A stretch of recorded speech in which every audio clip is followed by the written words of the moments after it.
Господин Илиев, 2 мача, начало на шампионата, 3 точки. Как коментирате тази ситуация или не мислите за точките в момента? Не, точно мислим за точките, тъй като миналата година по това време бяхме направили равен и изгубихме втория мач, така че беше важно за нас да спечелим срещу труден противник, отбор, който, ако ги оставиш да играят както стана второто по време, могат да се създадат проблеми. Радваме се, че влезнахме добре в матча, че създавахме ситуация, отбелязахме голове. Със сигурност, ако вкараме дуспата при 3-0, малко по-спокойно ще, но не стана. От една страна и добре, че така бяхме подложени на повече напрежение, и пък в този момент се видя, че не можахме да вземем правилните решения, когато взимахме топката, така че трябва да работим върху което.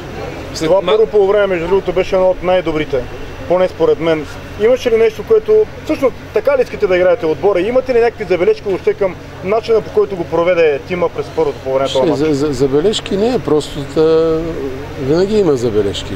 Примерно при статични положения допуснахме 2 гради. Както е 2-0, можеше да стане и да намалят още първото. Така че това са детайли, може да не, от игрова ситуация може да не създаваха първото по време положение, но от статични е част от играта. Така че това са забележки. Второ, ние първото по време доминирахме не за толкова, защото играхме добре в атака, а защото си взимахме топката много по-бързо. И когато я загубим, както в момента, в който я загубим и я дадат на Тошко или на Ивелин Попов или на някой от другите атакуващи и ти не реагираш както трябва, а ние го направихме добре. Второто, стояхме далече от хората и успяха да ни създадат ситуации, но като цяло сме доволни, че в този цикъл успяхме да вземем 3 точки срещу добър отбор. За мача в турците ли мислите вече? Естествено, вече почваме да мислим, тъй като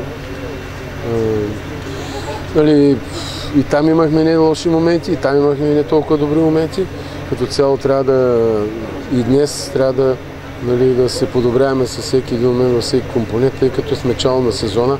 Мисля, че физически сме добре, можеше да има и някаква емоционална умора в главите от предния матч и постепенно, с тежко време, през 3 дена, преди 3 дни матч, където се бяга доста, но като цяло съм доволен от старанието на футболистите.